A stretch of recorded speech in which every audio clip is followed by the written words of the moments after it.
Carlos V, rey de España y emperador del Sacro Imperio Romano Germánico, y Francisco I, rey de Francia, encarnaron a su manera la transición entre el mundo medieval y el renacentista en la Europa del siglo XVI. Parco y piadoso uno, veleidoso y frívolo el otro. Ambos fueron testigos y protagonistas principales de uno de los procesos de cambio más importantes en la historia de la humanidad, pero nunca lograron complementarse y conciliar sus intereses.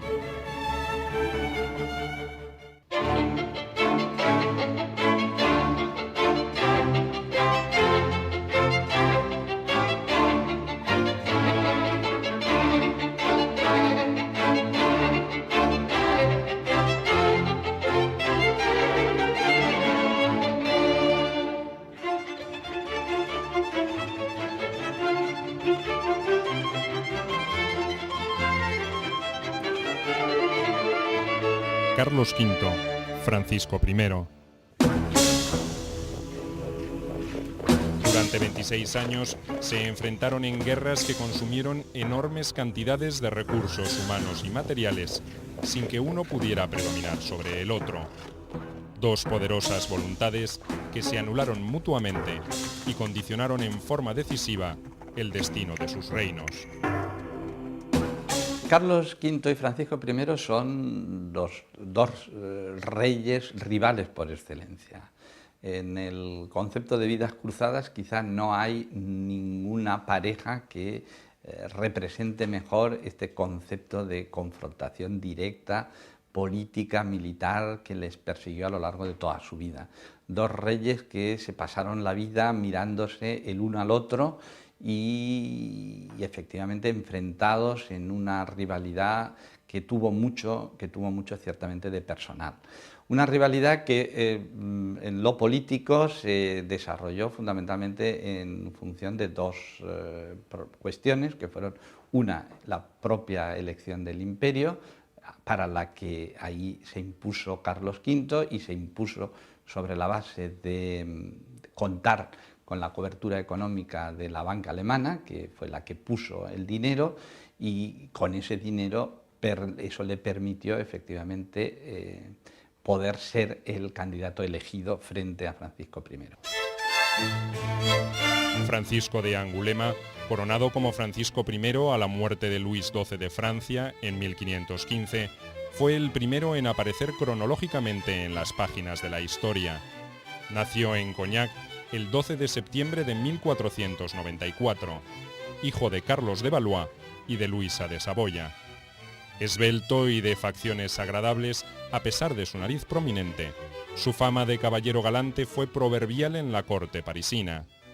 Ambicioso y dispuesto a cubrirse de gloria militar, no tardó en impulsar una política expansionista que alteraría el delicado equilibrio europeo en los comienzos del siglo XVI. A pocos meses de su designación, encabezó una fuerza de 30.000 soldados para recuperar Milán, antigua posesión francesa, gobernada por el duque Maximiliano de Sforza, aliado del Papa León X y del emperador alemán Maximiliano de Habsburgo. Una batalla cerca del pueblo de Marignano termina con la resistencia del duque y otorga a Francisco su primer galón como guerrero invencible. La elección del joven rey para demostrar sus ambiciones de poder no había sido casual. El milanesado no solo era una constante reivindicación de Francia, sino que se había transformado en un centro geopolítico de primer orden para las potencias europeas. Desde allí, Francisco podía influir sobre los estados pontificios, sobre las posesiones del emperador Maximiliano y sobre potencias marítimas como Venecia y Génova. De hecho, la victoria de los franceses obligó al Papa a negociar un nuevo concordato. El soberano francés tenía ahora el derecho de designar obispos y abades, un privilegio especial que incrementó el prestigio de Francisco I en la corte parisina, la más culta y refinada de toda Europa. Fue Francisco I quien de manera más clara impuso una nueva forma de gobierno, una nueva forma de entender la política, de la manifestación del rey, que va a ser en definitiva la corte. Y para ello, evidentemente, se va a inspirar los más avanzados, las cortes, las formas políticas más avanzadas de la época eran las ciudades italianas, los estados italianos, y evidentemente se va a basar en ello. Francisco I pues intenta sacar de las instituciones medievales, trata de reorganizar un reino que ha salido de una larga guerra, precisamente con instituciones modernas, con instituciones de la edad moderna.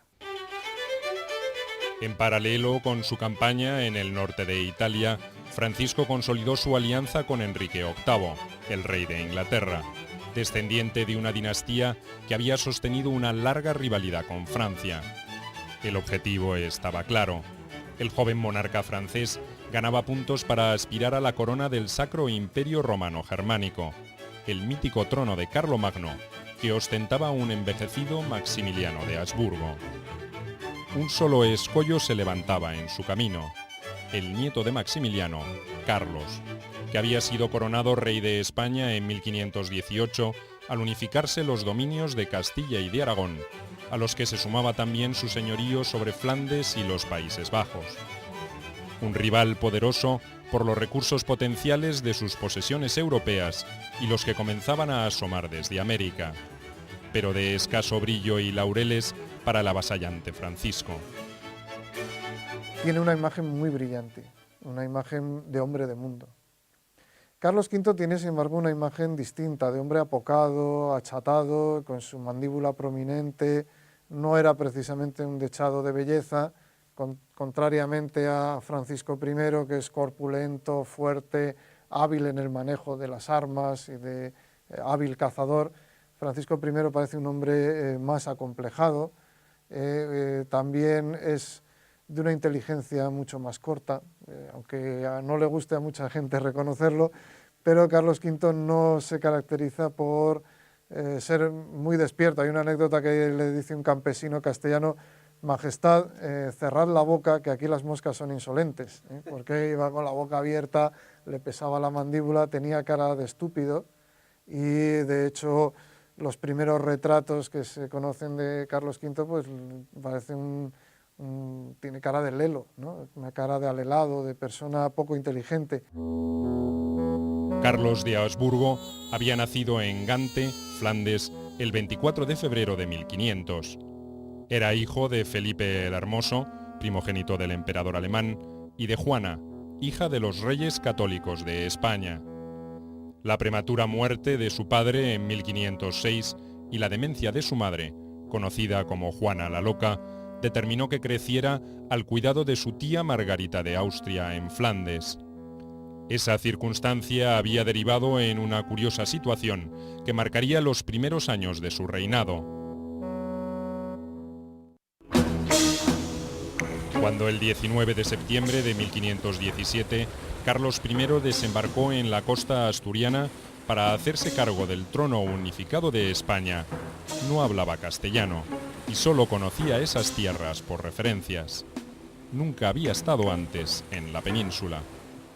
Rodeado de su cortejo de colaboradores flamencos, el rey era un perfecto desconocido para sus súbditos y nada atractivo para los representantes de otras casas reales europeas. Con Carlos V lo que pasa es que cuando él llega a España, primero no es Carlos V, es solo Carlos I. Y es un crío que tiene 16 años. Y aquella generación que le conoce a él nada más llegar a Tazones, en Asturias, aquella generación que le conoce a él es también la generación que ha podido conocer 20 años atrás la guerra de Granada, la conquista de Granada y los inicios del descubrimiento de América por Isabel y por Fernando. De tal manera que un personaje que tuviera 50 o 60 años, cuando Carlos I, cuando este nuevo rey extranjero llega a la península ibérica, no puede imaginar, vamos, es más, todo lo que tiene, todos los elementos de juicio que tiene para juzgar a aquel recién llegado, es que aquello no tiene ni pies ni cabeza. Carlos era de una complexión robusta, pero algo tosca, y un defecto en su mandíbula inferior le quitaba energía a su semblante. Ese problema dificultaba su dicción y quizá por esa razón era parco y circunspecto. La antítesis de su futuro enemigo, Francisco I, y no solo en el aspecto físico.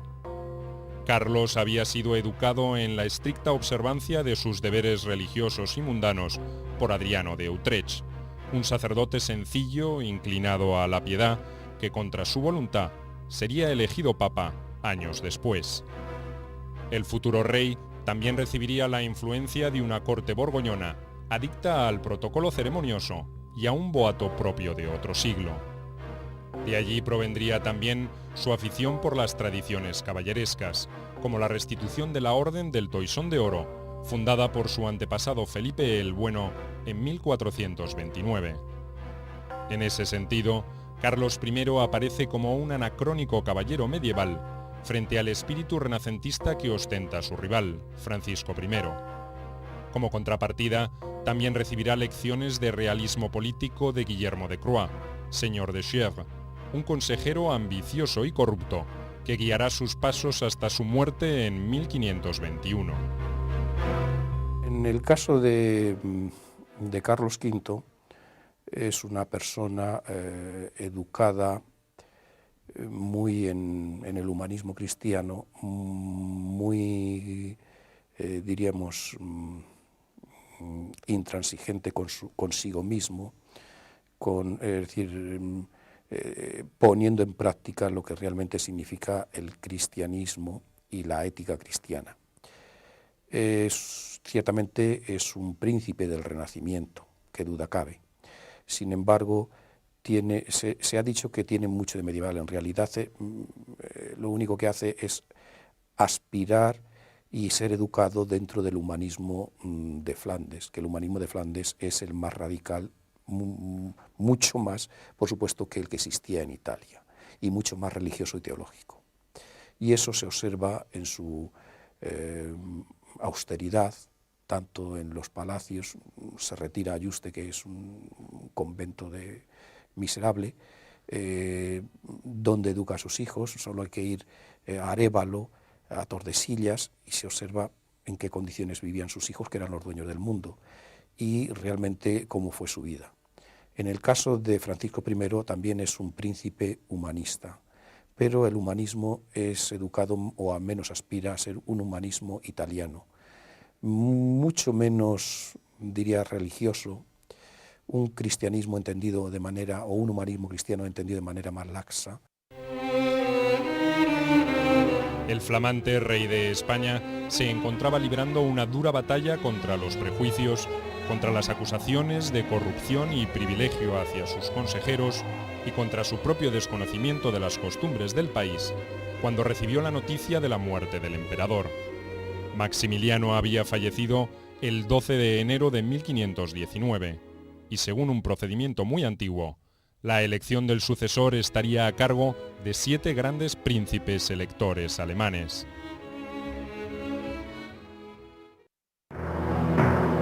El momento internacional era muy delicado. La presión del Imperio Otomano sobre Europa Oriental y Central se había incrementado en forma notable.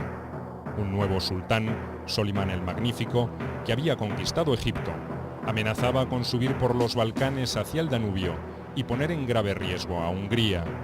El Papa reclamaba por una nueva cruzada.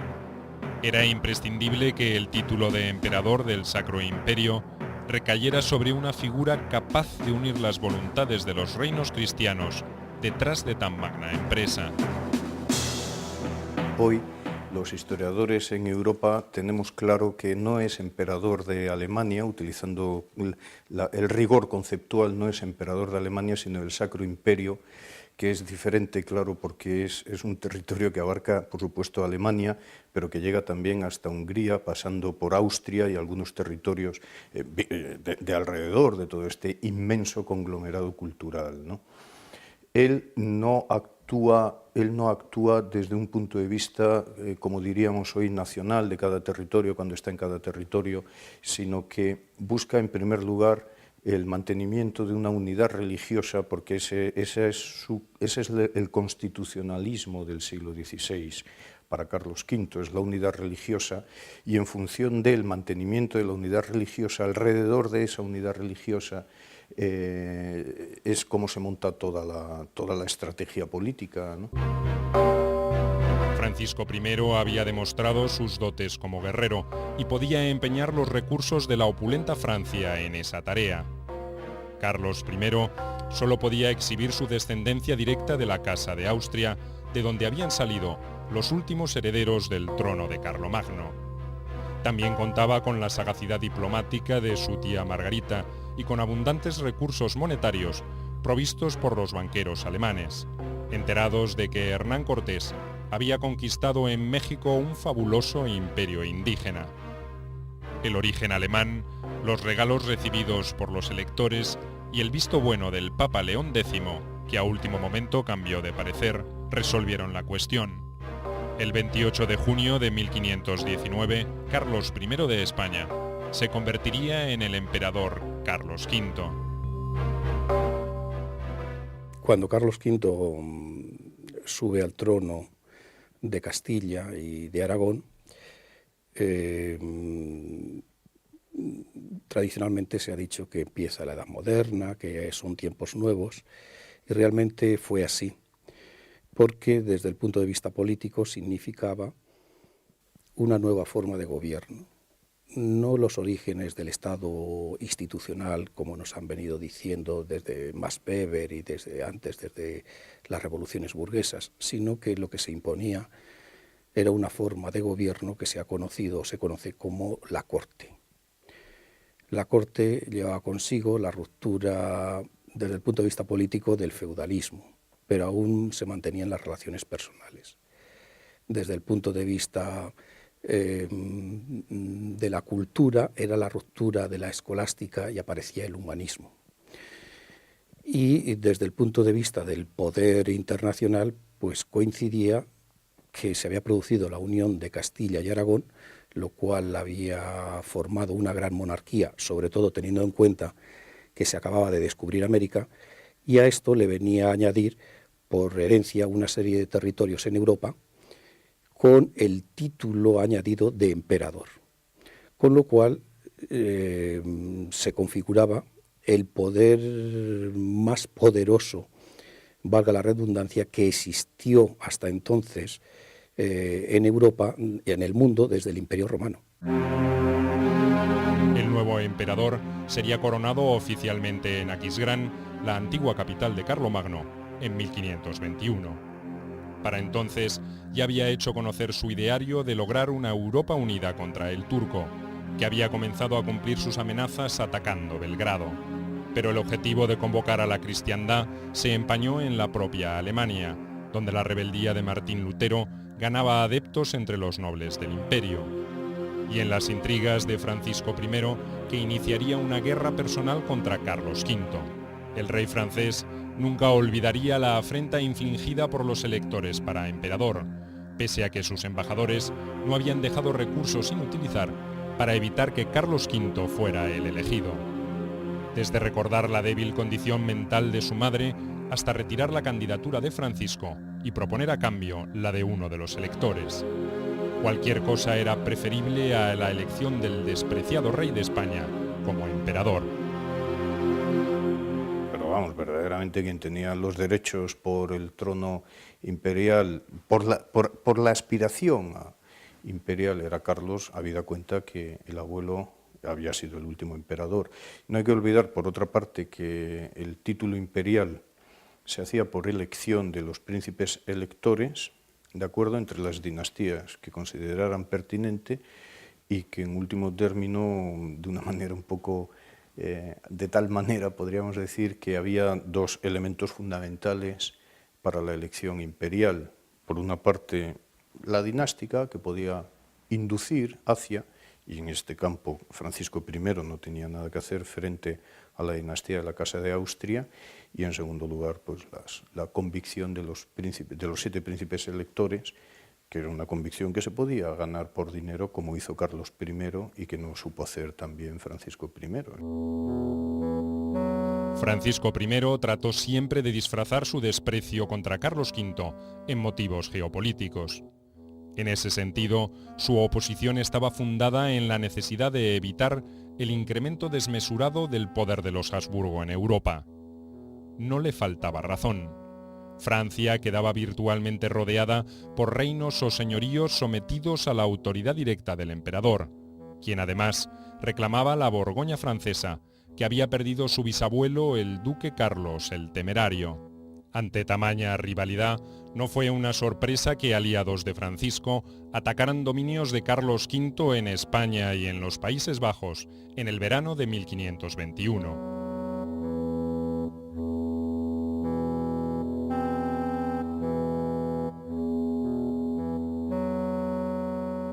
Aunque en forma tardía, era evidente que estas incursiones pretendían aprovechar el estado de conmoción interna en España, luego de la rebelión de los comuneros de Castilla. Los recortes en los privilegios de que gozaba la nobleza castellana habían provocado alzamientos contra los delegados dejados por Carlos, mientras él se ceñía a la corona imperial. En realidad, a nivel europeo, en un principio, casi toda Europa se alineó a favor de Carlos V, por una sencilla razón, porque a pesar de tener grandes territorios territorios muy extensos, eran más débiles que el rey de Francia. Y exceptuando el papado, que siempre o casi siempre estuvo a favor de Francia, precisamente porque si el emperador dominaba Italia desde el punto de vista político, pues el Papa no tendría ningún poder. Y debemos tener en cuenta que el papado sí es una entidad, una institución espiritual o con jurisdicción espiritual, pero también era un señor temporal. Y por lo tanto estaba temiendo perder su influencia en Italia y favorecer a Francia. Digo que exceptuando algunos territorios, algunas ciudades italianas, Venecia, Florencia, Siena y el papado, en general el resto de monarquías o principados europeos estaban de acuerdo con Carlos V. Carlos V, en defensa de su nuevo y flamante objetivo de evitar rencillas entre los príncipes cristianos, intentó disuadir a Francisco de adoptar posiciones intransigentes. No lo consiguió, y la guerra se hizo inevitable. El emperador no había podido impedir el conflicto, pero logró firmar una alianza secreta con el escurridizo papa León X. La condena al disidente Lutero fue el precio pagado para que los tercios españoles, acantonados en Nápoles, pudieran atravesar los estados pontificios y atacar a las tropas francesas en Milán. En noviembre de 1521, Francisco I perdía nuevamente el milanesado y la estima del rey inglés Enrique VIII, quien se apresuró a firmar también una alianza con el emperador después de ese traspié. El juego parecía definido cuando se produjo la inesperada muerte del Papa en diciembre de 1521.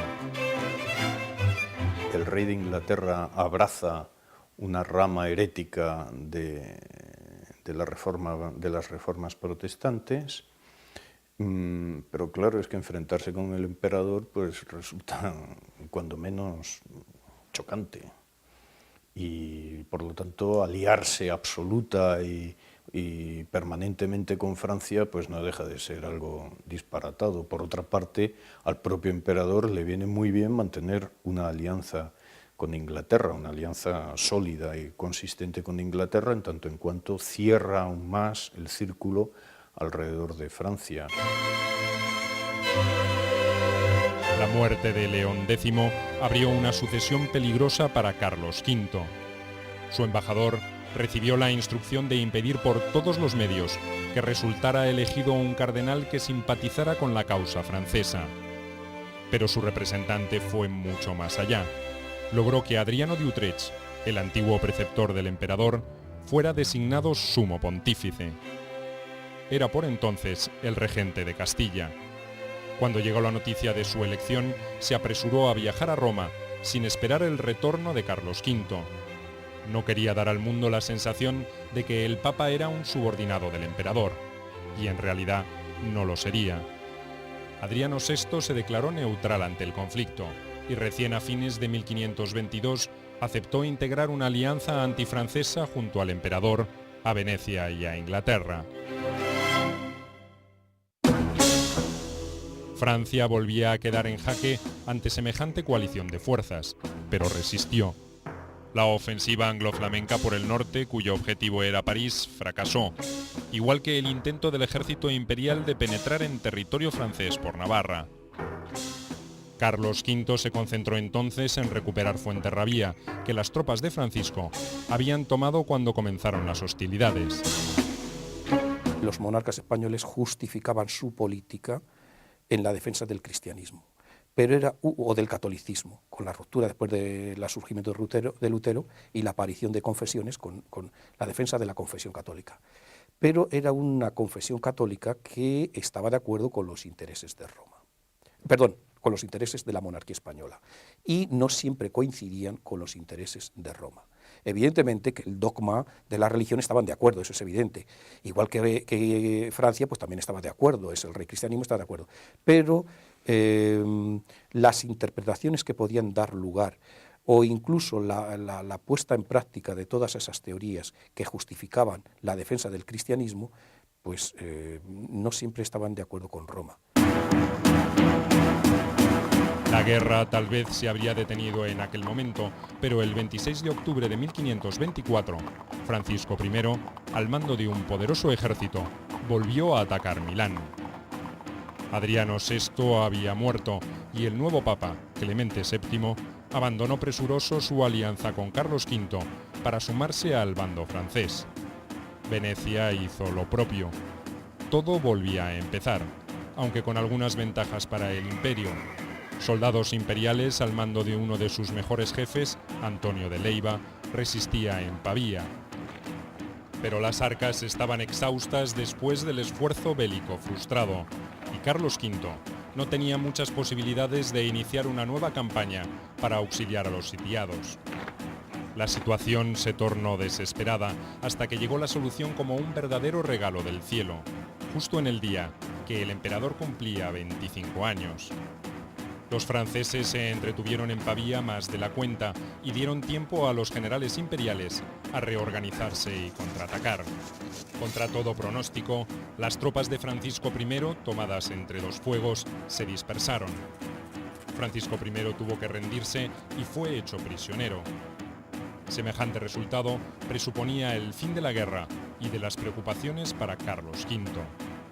Ahora no tendría escollos para concretar su objetivo de unir Europa en una cruzada contra los otomanos y contra los disidentes luteranos. Pero antes tenía que cerrar el capítulo francés. Fernando de Austria, su hermano, opinó como otros consejeros que era hora de aniquilar el poderío francés. Carlos V, en cambio, reveló a su aliado inglés, Enrique VIII, que pretendía ser generoso. Francisco I tendría que restituir lo que había usurpado previa negociación entre las partes. El emperador mostró así su perfil caballeresco, del que tendría que arrepentirse 2 años después. De momento, el acongojado era el rey de Francia, que fue recluido en la Torre de los Lujanes, en Madrid. Lo que a mí siempre me ha llamado la atención de Carlos V y de Francisco I ha sido que son dos personajes que ciertamente representan la modernidad, se les sitúan siempre como pioneros de la modernidad, pero que en su enfrentamiento personal, de hecho, adoptan formas propias del mundo medieval, del que sin duda proceden. Y ejemplos de ello pues son la manía, digamos, por decirlo de alguna manera, por los desafíos personales, esta especie de culto caballeresco al honor personal, que le llevó a Francisco I a arrastrar siempre lo que había sido el estigma moral de haber sido apresado en Pavía, de haber sido encerrado durante casi 1 año en la Torre de los Lujanes, en Madrid, y ese estigma moral supuso un resentimiento personal que nunca superó, que siempre estuvo presente y que se proyectó de muy diversas formas, siempre, insisto, en el terreno estrictamente personal, hacia o contra Carlos V. Las negociaciones no fueron fáciles. Francisco I no estaba dispuesto a devolver el ducado de Borgoña, que Carlos V deseaba recuperar. Para el emperador, ese era el precio mínimo que debía pagar por su derrota en Pavía. Fueron pasando los meses y el rey francés comenzó a sufrir las consecuencias de su prolongado cautiverio. Aunque era tratado de acuerdo con su rango y gozaba de una libertad relativa, Francisco se enfermó y obligó al emperador a repensar su estrategia. Fingió aceptar las condiciones impuestas, pero con una sola salvedad. Para entregar Borgoña debía volver a Francia y convencer a sus súbditos sobre la necesidad de ceder ese territorio. Para garantizar que cumpliría con lo pactado, ofreció dejar a sus hijos mayores como rehenes y hasta aceptó casarse con Leonor de Austria, la hermana mayor de Carlos V. Hubo otras exigencias. Francisco debió jurar sobre los evangelios y dar su palabra de honor de caballero, que retornaría como prisionero si en el término de 6 meses no se cumplía con lo acordado. El Tratado de Madrid se firmó el 14 de enero de 1526. Francisco I lo calificaría como nulo a su regreso a Francia, porque consideró que lo había firmado bajo presión. No se necesita aniquilar a Francia, se necesita pactar con Francia. Eso es lo que busca el emperador, y de hecho entrega a su hermana al rey de Francia como esposa, ya está, ¿no? Es pactar lo que se necesita y no destruir. Y es lo que se firmó, si no en este edificio, ahí enfrente, en el Alcázar de Madrid, y que luego se ratifica en Illescas, y que luego, estoy hablando del Tratado de Madrid, que luego Francisco I, naturalmente, en cuanto cruza el Pirineo, lo denuncia y dice, lo firmé coaccionado y por lo tanto no tiene ninguna validez el reconocimiento de los pactos internacionales, de los territorios, de las retiradas de Borgoña que tiene que asumir Francia, Milán, etcétera, etcétera, ¿no? Los argumentos de Estado fueron tener más bien confianza en que Francisco I iba a aceptar la preeminencia de Carlos V, que iba a luchar por la unidad de la cristiandad, que se iba a asociar con Carlos en la lucha contra los turcos y que iba a ser un colaborador del emperador en la consecución de la monarquía universal. Que iba a pasar de ser un enemigo a ser un cooperante necesario. Era mucha ingenuidad. Porque sí, porque Charles de Lannoy, por los torneos, las fiestas, digamos el ambiente caballeresco de cordialidad, y te he vencido en buena lid, ahora tú reconoces mi victoria, el fair play, el juego entre caballeros, más bien una percepción de la política un poco deportiva.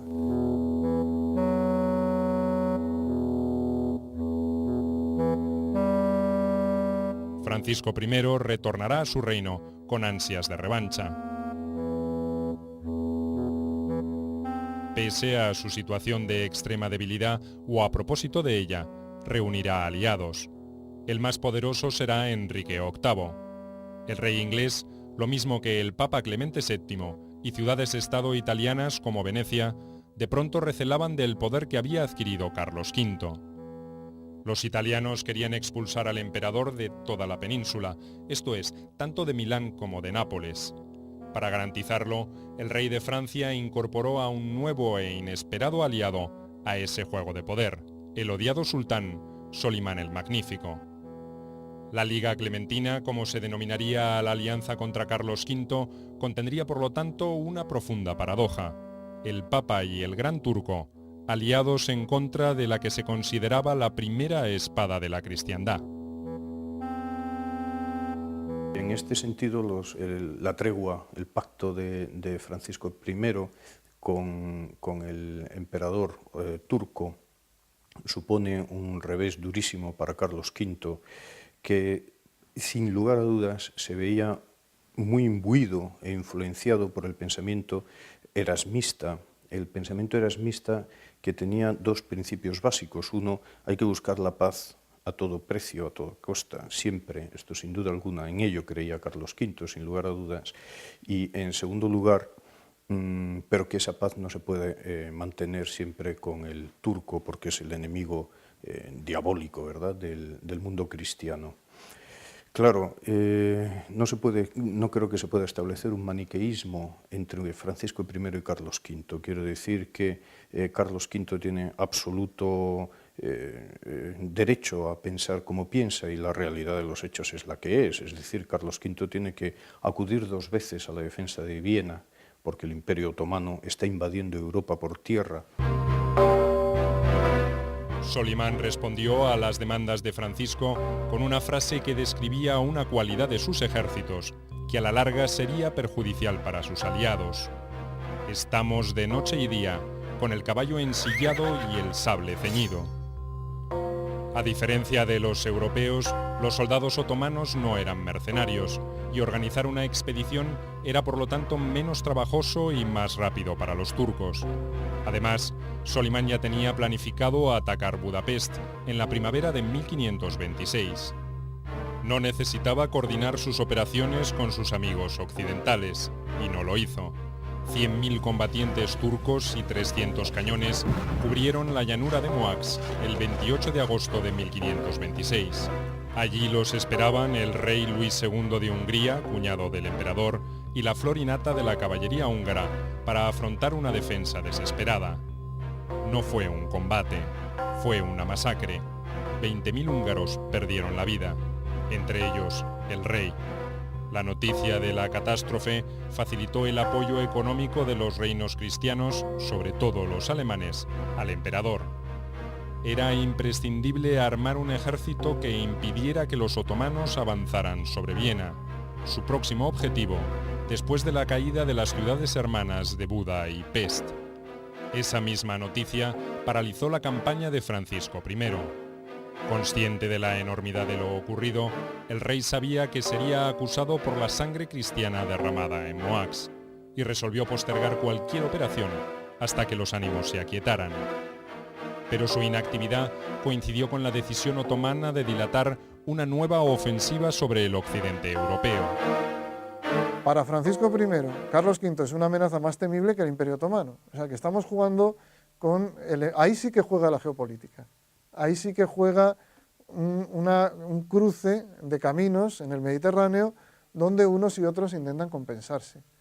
Pero sería injusto decir que Francisco I fue un soberano malvado, inescrupuloso, porque en realidad juega un juego que lo intentaron jugar todos.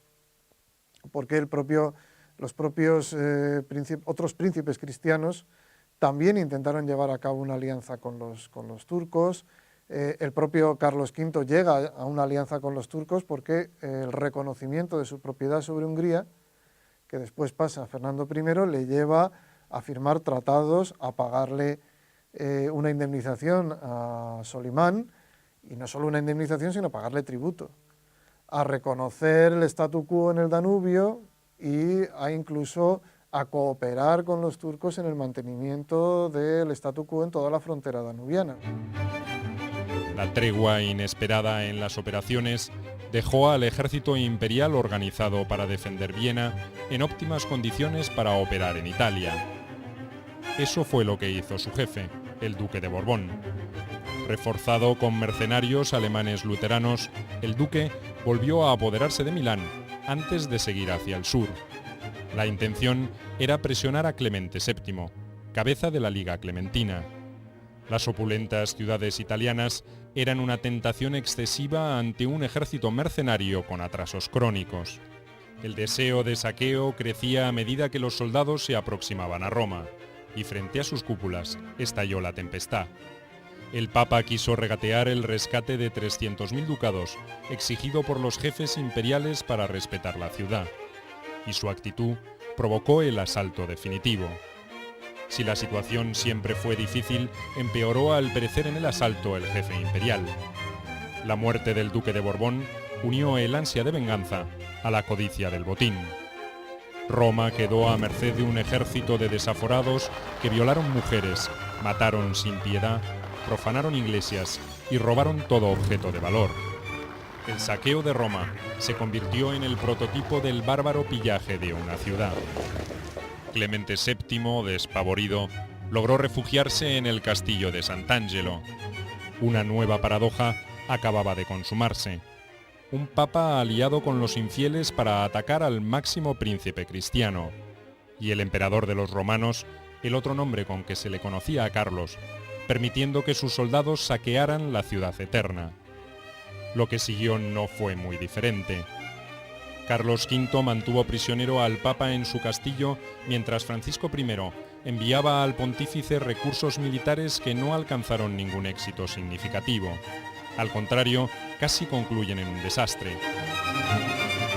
Naturalmente, la unidad religiosa está determinada por preceptos divinos, interpretados en ocasiones por los seres humanos.